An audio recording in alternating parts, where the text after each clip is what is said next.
Hello everyone. Today's article and podcast is entitled From Mao to Xi and Zhou to Li, the Communist Party of China, the CPC, offers its 1.4 billion citizens real people's democracy, leading with the motto, serve the people.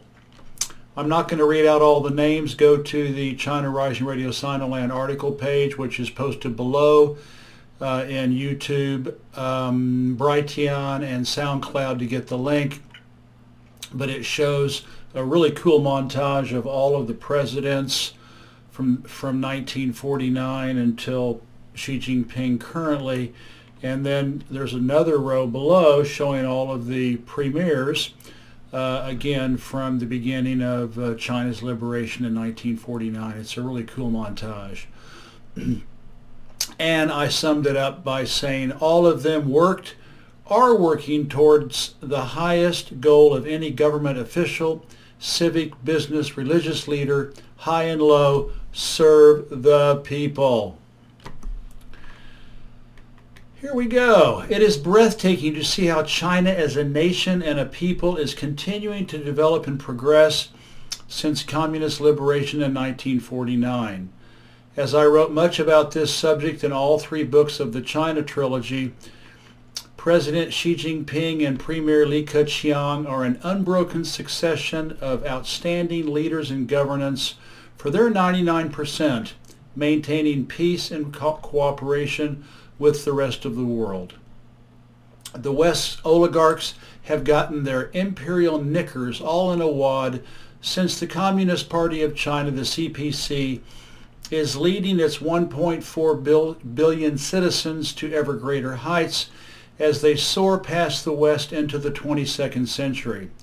George Soros, a serial global capitalist rapist, is trying to scare everybody into boycotting China and abandoning all Western investment there. By the way, this article has probably 20 or 30 hyperlinks, so check it out.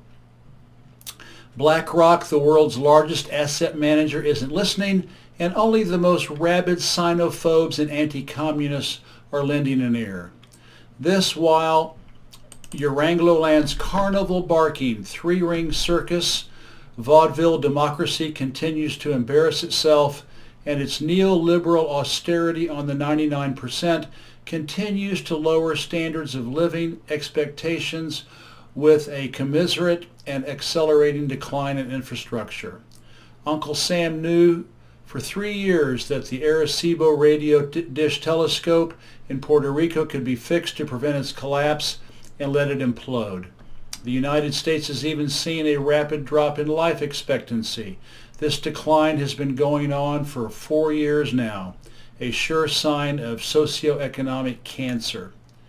China's life expectancy continues to climb and is now the same as the U.S.'s 77.3 years. The U.S. is in the lead, but the rest of the West is hot on its imperial heels. I know because I'm living in France and watching Europe slowly cannibalize the wonderful socialism for the 99% it had for 50 years after World War II. It's like an acid drip. We are being austericized by the global capitalist trillionaire dictatorship, only 20 years behind the States. In the future, someone will write a quote about today's Eurangloland similar to this one.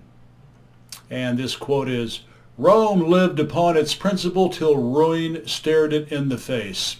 Industry is the only true source of wealth, and there was no industry in Rome. By day the austere road was crowded with carts and muleteers, carrying to the great city the silks and spices of the East, the marble of Asia Minor, the timber of the Atlas, the grain of Africa and Egypt, and the carts brought out nothing but loads of dung. That was their return cargo." From the work The Martyrdom of Man by Winwood Reade, 1871.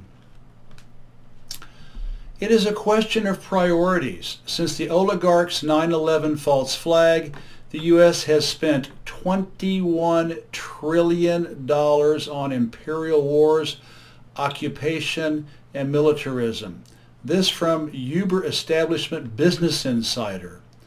For the last 20 years, U.S. taxpayers have been paying $300 million per day to colonize Afghanistan and make sure the CIA/NATO can grow and haul off all the opium back to poor neighborhoods across Uranglo land and into China and Russia. Imagine what $21 trillion, and that is 1, 2, 3, 4, 21 with 12 zeros after it, could have done for the United States. Brand new road, energy, transportation infrastructure, Medicare for all, comfortable Social Security retirement benefits, abolishment of all student debt, New Deal job programs to invest in public parks and spaces. The list goes on and on.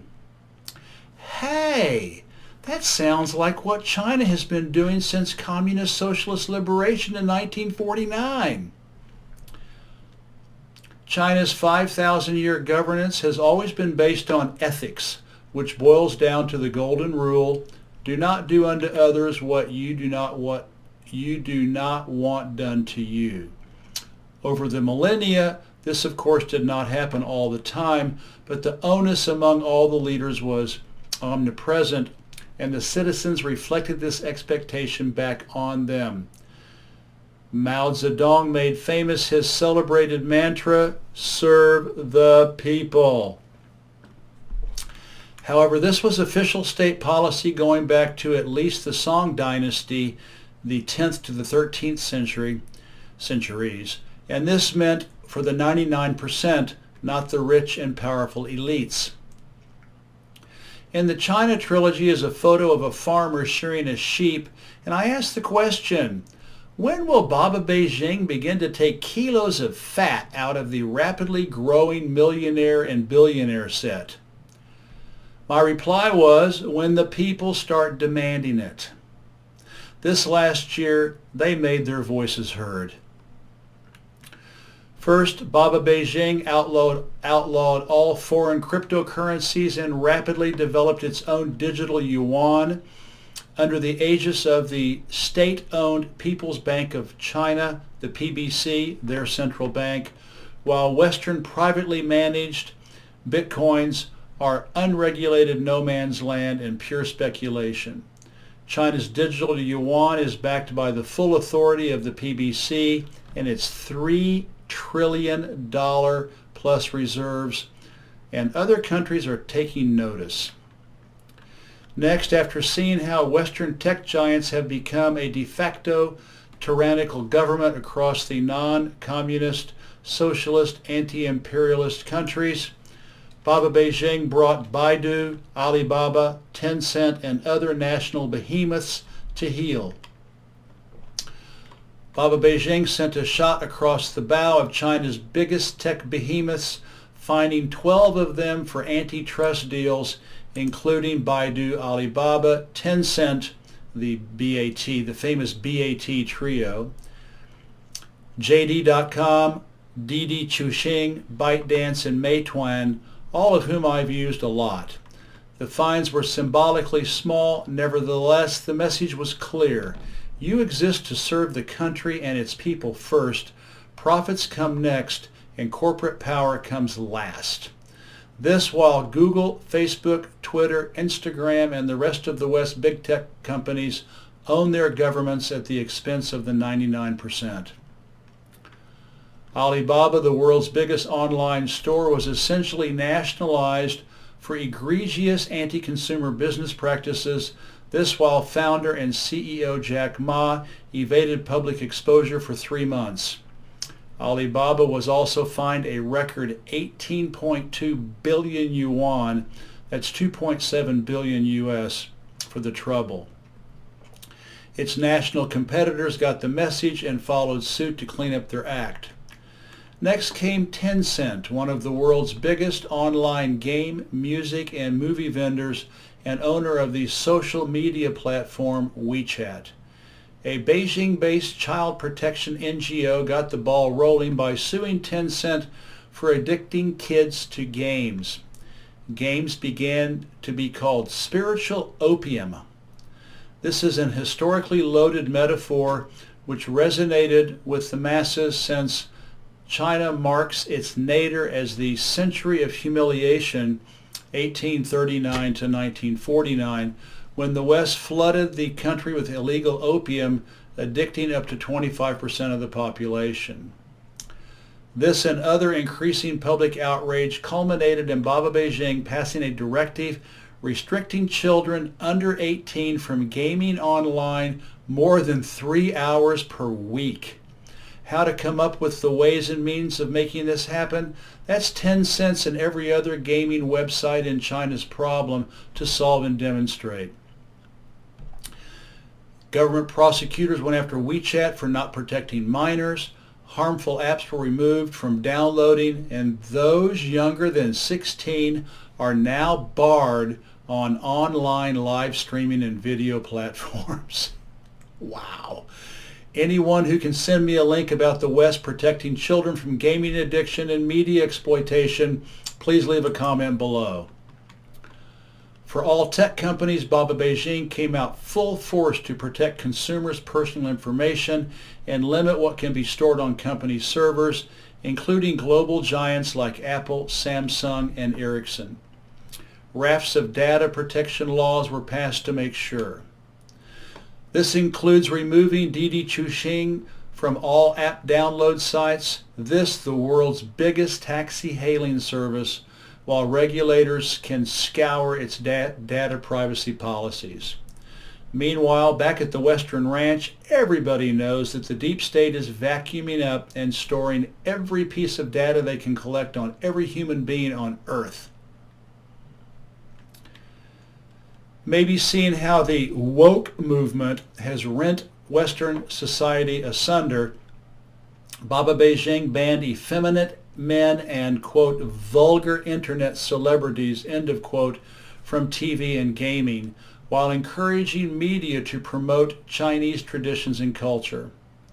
China is turning off to Hollywood blockbusters too. In 2019, 52 U.S. films were released on the mainland, 30 last year, and only 17 so far in 2021.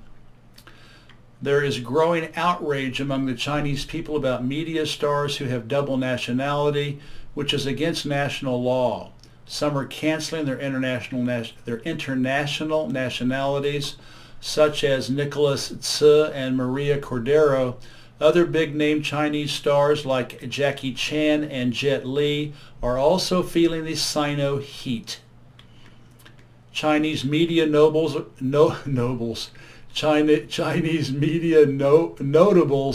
are also standing up to foreign meddling in their country's internal affairs.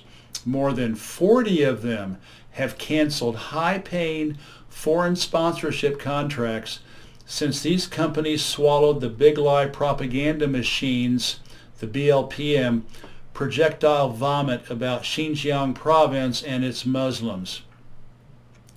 Jackson Yi and Zhou Dongyu, who starred in the Oscar nominee film Better Days, then Liu Yifei of Mulan fame, actress Song Dan, and Chinese-born Academy Award darling Chloe Zhao are a few of the notables. This kind of pride and financial sacrifice to honor the Chinese nation is going vertical when acting stars Huang Xuan and Victoria Songqian announced they were canceling their promotion of H&M. An amazing thing happened. There was so much outrage about all these international companies trashing China. Alibaba removed H&M from all sales, and even its stores were removed from national map apps. I love it. To make the point, the CPC wrote an editorial saying, H&M, Nike, Adidas, Burberry, Calvin Klein, Converse, New Balance, Phillips Van Heusen, Tommy Hilfiger, etc. are malicious backstabbers. To drive the message home and abroad, the Chinese Foreign Ministry warned international concerns to respect the country's laws and the people's expectations, saying, and I quote, "Chinese people do not allow some foreigners to eat Chinese food while smashing Chinese bowls." End of quote. Oh, you gotta like it. To say that the Chinese nation has more than had it with the West BLPM and its endless attempts to overthrow their communist socialist way of life is a gross understatement. Something my wife and I have always talked about is the overpriced, mediocre, quote, international, end of quote, schools in China, since we taught in them for 10 years. They are international in name only, since 95% of the students are wealthy Chinese nationals with passports from Hong Kong, Canada, the US, UK, and elsewhere. If they didn't have one, families would pay poor African embassies $10,000 to $25,000 US for one. I had students, quote, from, end of quote, these African countries who didn't even know the names or locations of them. My wife and I saw anti-CSAI, in other words, people against communism, socialism, and anti-imperialism, Western teachers give lessons equating communism and socialism with totalitarianism, conflating Mao with Hitler, and many other egregious insults to the truth and the history of the Chinese people, something I've written about up close and personal. In line with all these other measures that Baba Beijing is taking to protect the people, private schools and tutoring centers were ordered to become non-profits, leveling the playing field and making them accessible to lesser fortunate families. Not only that, but all Chinese public schools are expected to stick to the message of China's communist socialist goals of being wealthy, powerful, technologically and militarily unassailable, fully integrated with Taiwan and Hong Kong by the 100th anniversary of the country's founding in 2049. Now, 147,000 education inspectors will visit schools K to 12 to check curricula and in-class teaching. This educational struggle between conservatives and liberals in China's classrooms is not new, something I've also written about. There are many other examples, but the last push for the Chinese people's rocket trajectory into the 22nd century is the CPC's continued leveling of society's playing field. President Xi has been talking this up since he took office in 2013. 3 years ago, the whole government swung into action, mobilized the people, and invested over $100 billion US dollars to eliminate extreme poverty by the end of 2020, for which they succeeded. A TV serial drama was even produced to tout this amazing achievement. This while poverty is increasing in Euranglo land, especially in the USA, UK, but also in neoliberal austerity France, which I can see everywhere I go. Now Baba Beijing is promoting shared prosperity for all the haves, including people and businesses. One of the most visible and critical jobs in China is the motorcycle delivery services, for which millions work long, hard hours. All vendors, big and small, will now be required to provide insurance, guarantee a minimum wage, and not apply the strictest delivery time algorithms. I watched and depended on them for many years. The whole retail economy would collapse without them. They deserve every bit of this new law. Alibaba's biggest online market rival, JD.com, followed suit by increasing common annual driver wages from 14 to 16 months' pay. Shared prosperity includes reducing food waste throughout the supply chain and promoting thrift to all the citizens. So legislation called Clean Plate Campaign has been passed. Alibaba jumped on board and has created a massive food bank to distribute unused victuals to the disadvantaged, all over the country.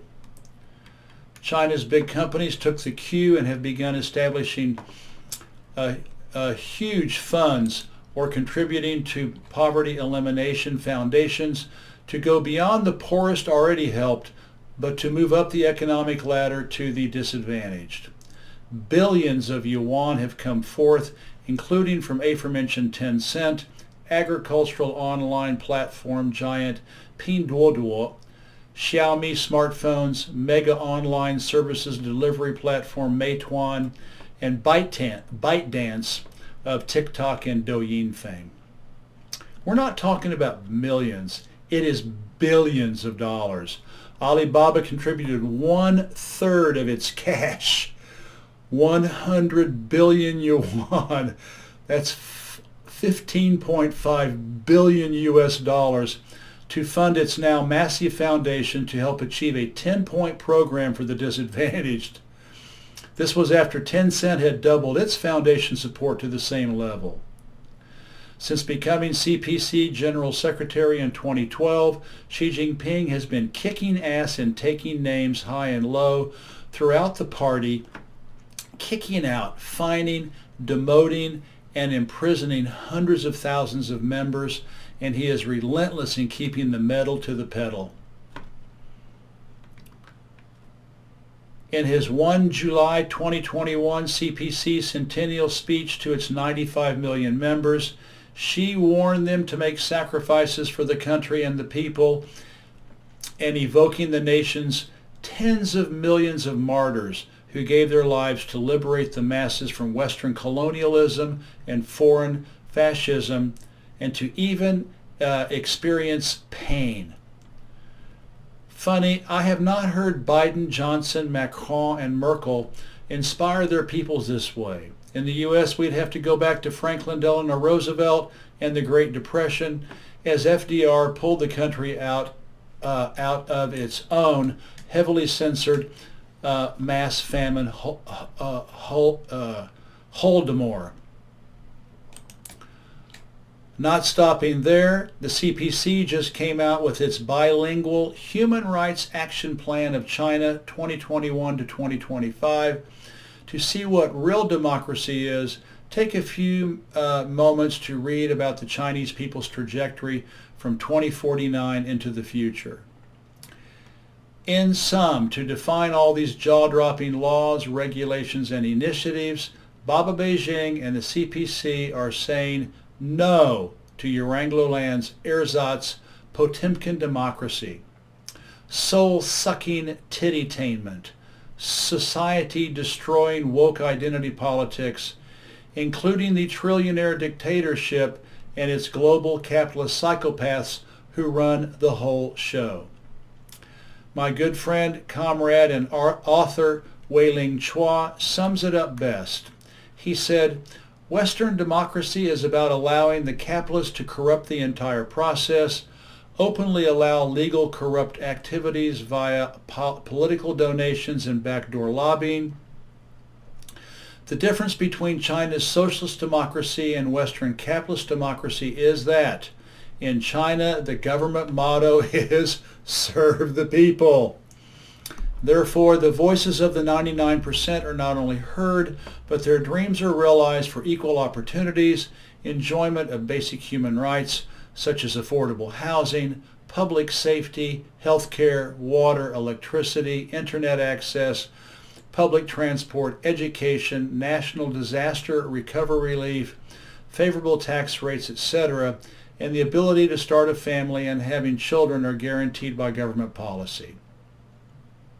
Thank you, Wei-Ling Chua. So true, especially since 1949. Baba Beijing, the CPC, and the Chinese people are unstoppable as they race into the 21st century. Thank you and have a wonderful day. Bye-bye.